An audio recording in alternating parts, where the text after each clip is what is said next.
dia, bem-vindo, bem-vinda a mais um Medita Online.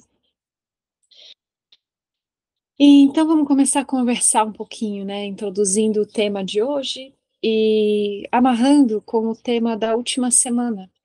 Nós conversamos sobre o tema do claro e do escuro dentro de nós.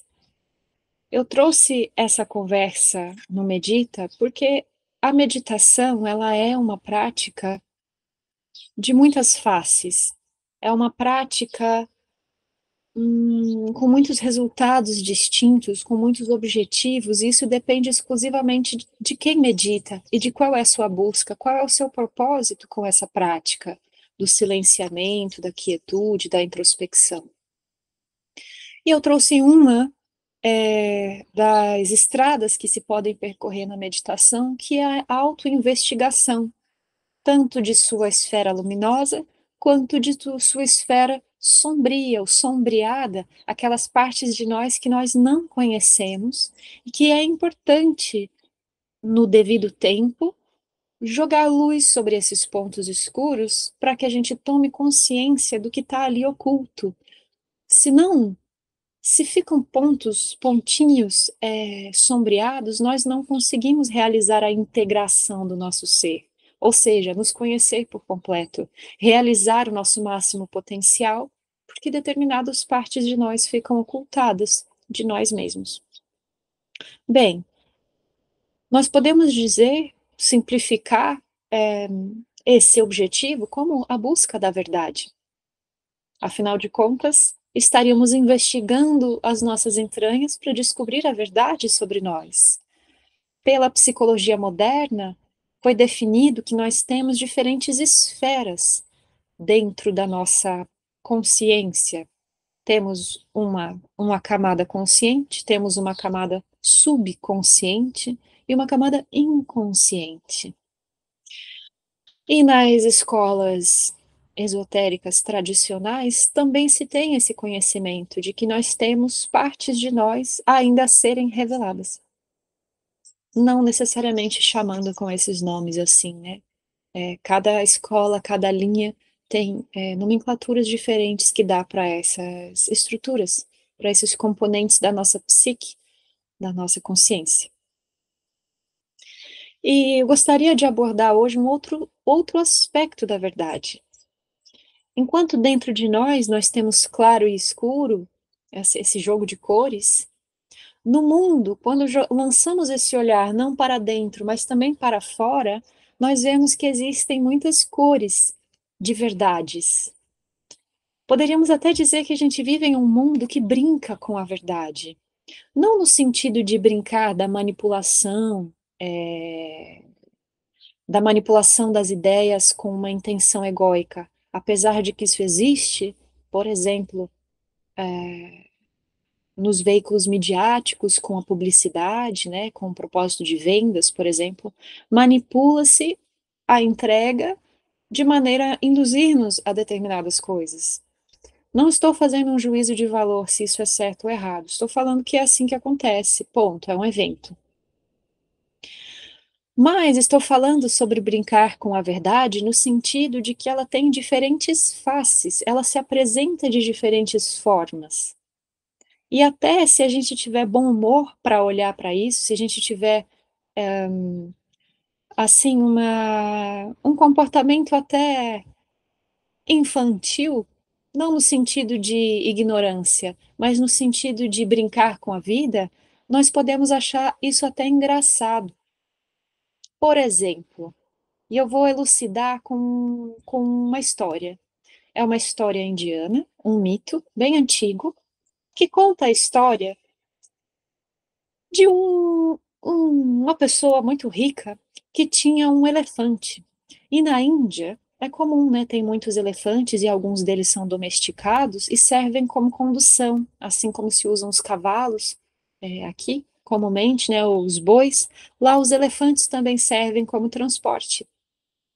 Pois então, numa cidade, há muito tempo atrás, entrou naquela cidade um homem, né? Em cima de um elefante.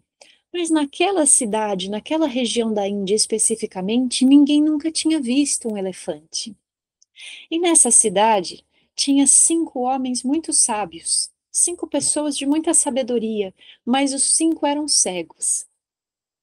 E quando eles ouviram aquele rumor na cidade de que havia entrado uma pessoa sendo carregada por uma criatura desconhecida, esses 5 sábios se dispuseram a ir lá conhecer essa situação e saber o que é.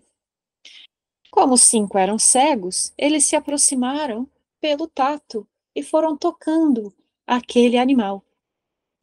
E aí um deles falou assim: Mas esse é muito parecido com uma cobra?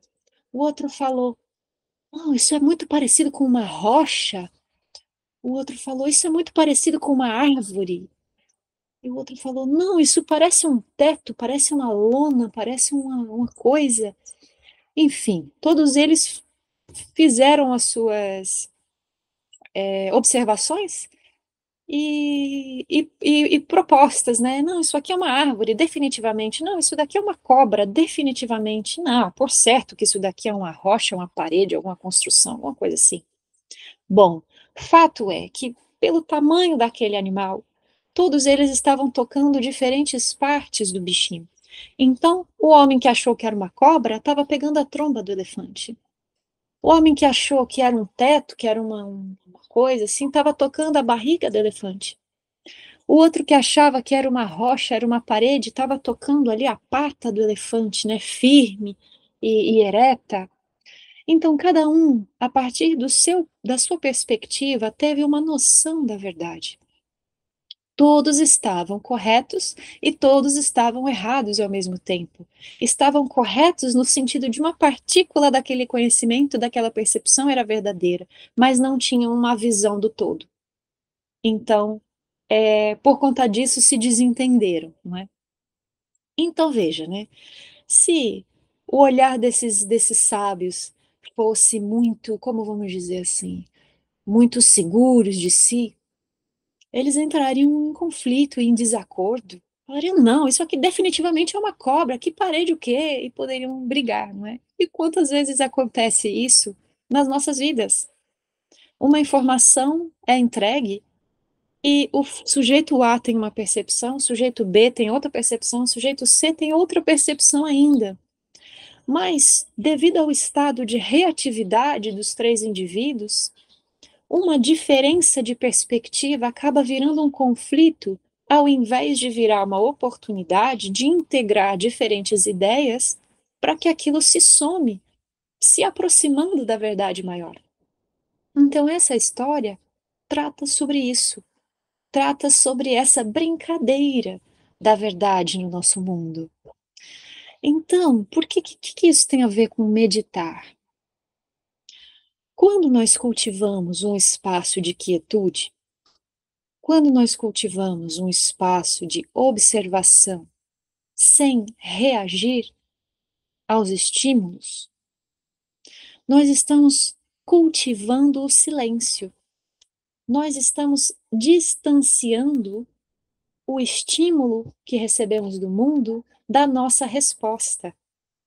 Porque é comum que na meditação nós nos esforcemos para ah, não mais prestar atenção nos ruídos lá de fora, por exemplo.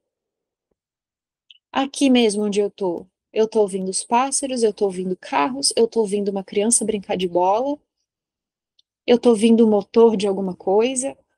Então, isso tudo está aqui. Mas conforme eu vou aprofundando a minha atenção, eu vou me distanciando desses ruídos e não respondo mais a primeiro momento como é assim, poxa, eu queria estar aqui no silêncio, mas tem essa criança brincando de bola, poxa vida, né? Não, eu integro a criança nesse meu silêncio.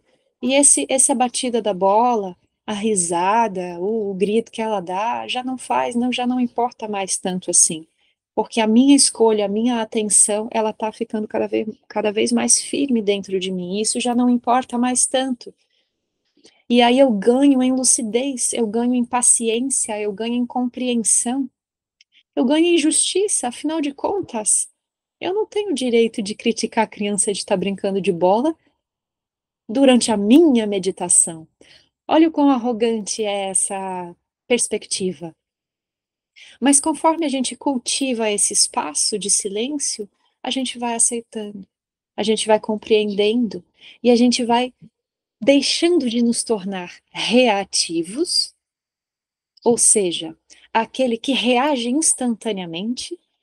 Essa é uma palavra que vem da química, então se usa, né, um agente, um reagente, na verdade, um reagente. Ah, você usa o reagente tal e tal e tal para bolar uma fórmula química, porque as substâncias químicas são estruturas que reagem.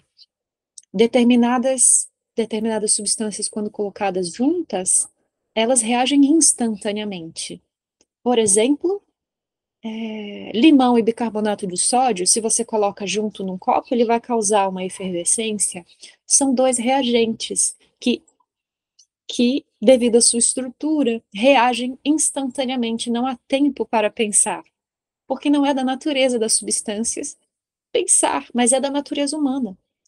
Então, se nós negligenciamos a nossa capacidade de refletir sobre as nossas reações, nós estamos abdicando da nossa natureza humana. Nós estamos nos tornando tão instintivos quanto uma substância química, quanto um, quanto um ser vivo é, hum, não tão capaz assim de refletir sobre as suas ações. E a isso damos o nome de instinto. Quando a gente fala assim, eu segui o meu instinto e eu não fui por aquela rua. Aí depois eu fiquei sabendo que tinha um acidente, que tinha não sei o quê. Olha só, foi meu instinto que me salvou. Não, não foi o seu instinto. Foi a sua intuição. Instinto e intuição são duas coisas completamente diferentes. O instinto é animal. É o instinto de sobrevivência, é o instinto da reprodução. Agora, a intuição é essa faculdade que não compreendemos muito bem, mas que está conectada com a fonte de conhecimento e com o ambiente em que você vive, e inclusive com linhas do tempo que não é esta do presente. Então, muitas vezes, a gente escolhe alguma coisa movido por uma vontade interior, a intuição, e que nós vamos ver que foi a melhor a ser feita diante de um evento que depois tomamos conhecimento. É a nossa intuição agindo. É essa faculdade do espírito que está para além do espaço, que está para além do tempo. Mas o instinto ele é completamente condicionado à realidade biológica. É importante essa distinção, porque o instinto é reativo, a intuição ela é responsável, é diferente. Reagir é quando não existe tempo para reflexão. Claro, isso é importante em alguns momentos, né? Você está no trânsito e percebe algum movimento, um carro lhe fechou e você faz um reflexo muito rápido, né? Reflexo, como é que é o nome? Tem um nome, esqueci. Reflexo instantâneo, se eu não me engano, assim, se chama na fisiologia. Mas a reatividade no campo das relações pessoais, ela não é muito desejável, porque nos coloca é muito fácil que nos coloque em um conflito. Então, o ideal é substituirmos a reatividade pela responsabilidade. E a responsabilidade pondera, a responsabilidade aguarda, a responsabilidade se planeja, inclusive, para que ela consiga realizar as coisas da melhor maneira possível, considerando todos os pontos de vista. Hum? Então, para fechar essa conversa, eu trago aqui um poema de um autor que eu gosto muito, aquelas pessoas que já vêm trabalhando comigo, ou vêm em contato comigo, sabem que eu gosto muito desta criatura aqui, que é Kabir. Kabir era um tecelão na Índia Antiga, por volta do ano 1000, 1100, e ele era um exímio poeta, ele era um trovador, como poderíamos dizer aqui no Brasil. E ele cantava poemas sobre a transcendência da alma. A transcendência fala sobre. Temos uma pessoa querendo entrar. A transcendência fala sobre superarmos a nossa condição biológica, a nossa condição animal. Então, Kabir fala assim nesse poema: eu rio quando ouço que o peixe dentro d'água sente sede. O real está em ti, porém vagas sem descanso pelo mundo. Então vejam, né? Kabir coloca aqui como algo curioso, algo engraçado, que é: como assim o peixe dentro d'água sente sede? A água está em volta dele inteiro. Como é que ele pode sentir sede? E aí Kabir traz para nós, né? Conversando diretamente conosco, ele diz: o real está em ti, a verdade está em ti, porém vagas sem descanso pelo mundo, buscando fora. Podes viajar para onde quiseres. A Varanasi ou a Mathura são duas cidades sagradas, consideradas sagradas na Índia. Pode viajar para onde quiseres, mas se não achares a tua alma, estarás sempre fora de lugar. Assim como um peixe que sente sede dentro d'água. Não está enxergando a realidade em contato com ele, adentrando ele mesmo, né? Bem, então Kabir nos dá esse aconselhamento para o nosso caminho, para a nossa estrada em busca da verdade. Ela está aqui e ela está em todo lugar. E a meditação, enquanto essa prática que nós cultuamos e cultivamos no Medita, ela nos promove, ela nos auxilia na construção desse espaço de contato íntimo com a verdade, independente das opiniões, e nos faz também cultivar a compreensão e a tolerância, a aceitação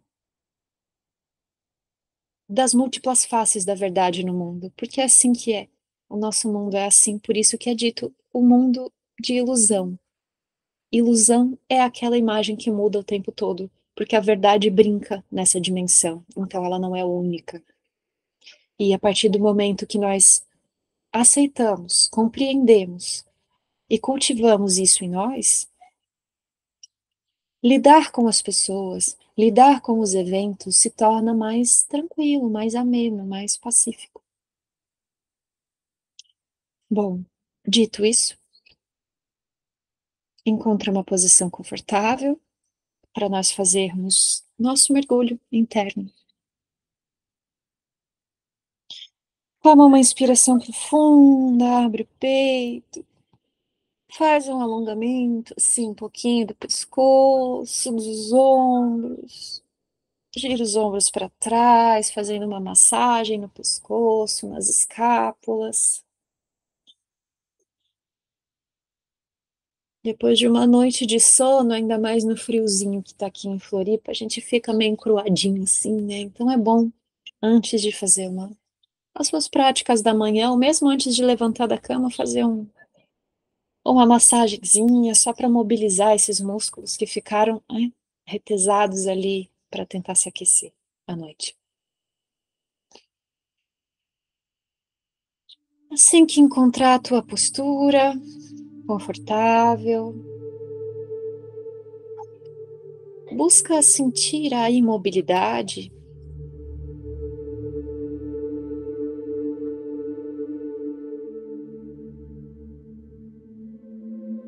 Você sente isso na superfície da tua pele.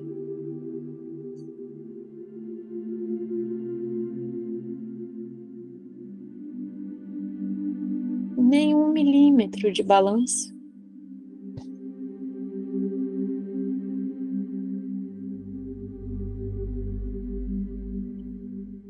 E você percebe a imobilidade como uma sensação.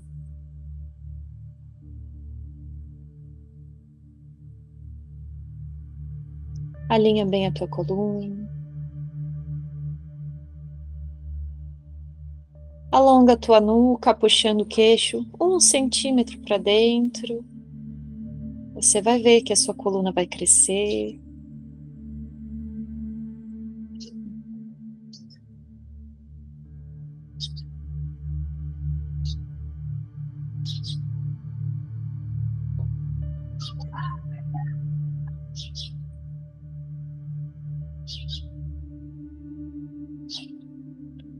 E nesse momento,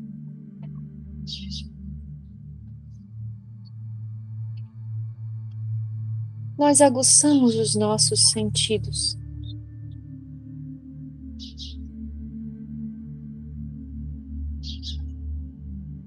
Da audição e do tato. São os sentidos mais sutis que nós temos.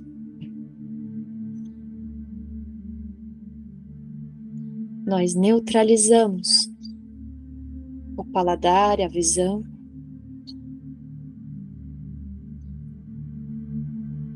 do exterior, e o olfato fica passivo. A história dos 5 sábios e o elefante também fala sobre os nossos portais de percepção, os 5 sentidos.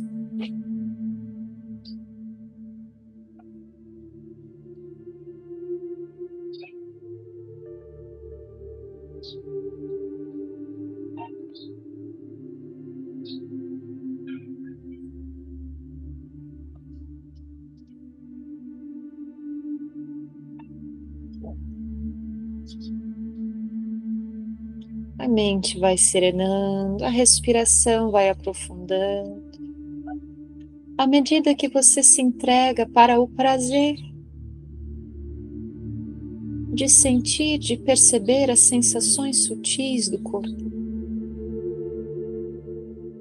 e os mínimos sons do ambiente.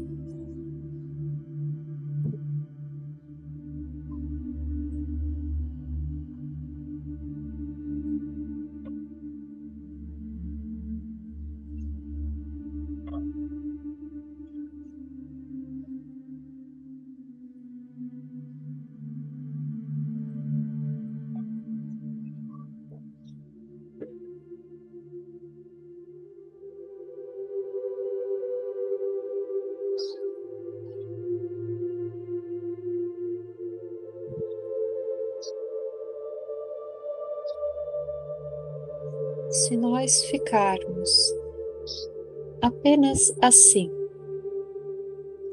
observando as sensações do tato em nosso corpo, pulso, respiração, temperatura, formigamento, umidade e as sensações do som, tentando mergulhar na natureza do som,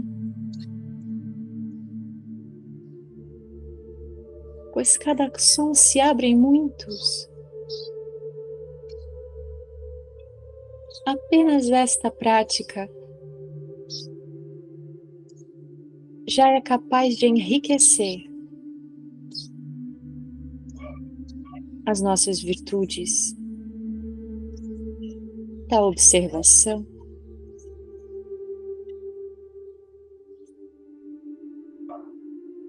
da contemplação.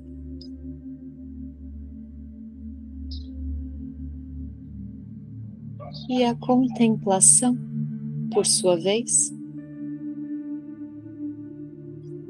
cultiva em nós a empatia, a abertura.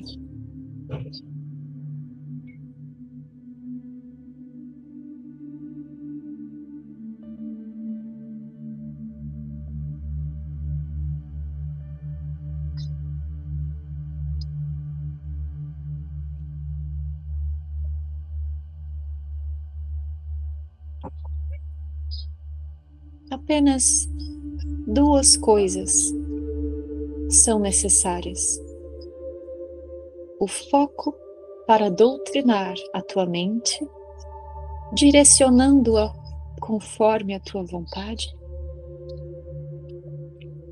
e a entrega as sensações sem reagir a elas. Apenas essas duas coisas.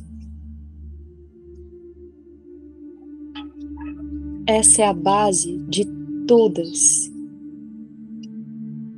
as escolas meditativas.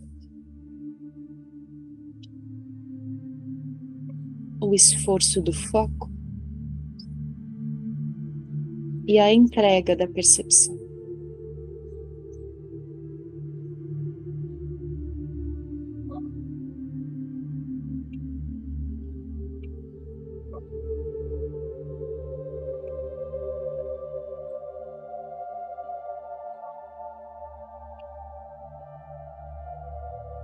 Permaneçamos assim por 5 minutos e eu as chamarei de volta.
medida que nós insistimos na quietude,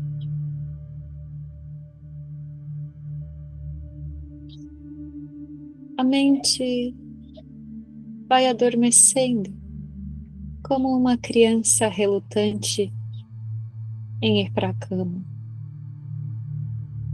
Eventualmente ela se rende.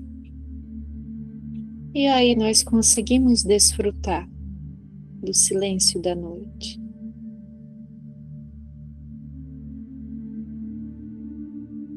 E a partir desse instante, nosso corpo começa a se limpar.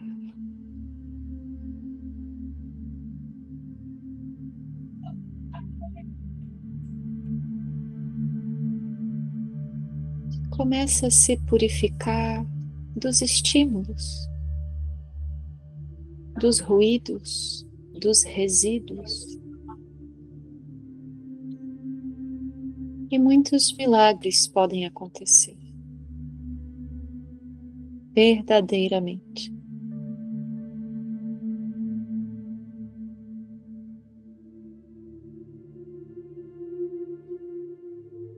Toma uma inspiração profunda, desde o baixo ventre até as clavículas. Sente a tua coluna, os teus braços, o corpo apoiado na cadeira, no chão, na almofada.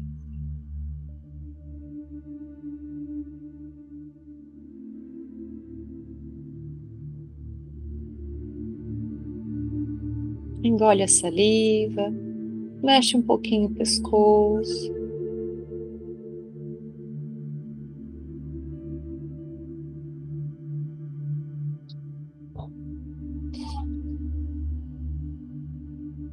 E vai voltando devagarinho. Quando sentir que deve, abra os olhos.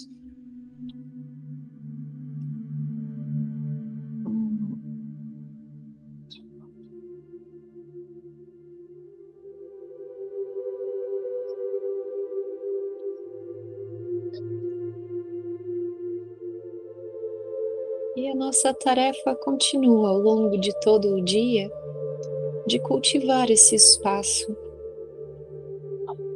entre o estímulo e a resposta. E basta você se recordar do seu momento de meditação, que essa sensação de paz, de espera, ela volta a te inspirar para o dia. Eu agradeço a tua presença.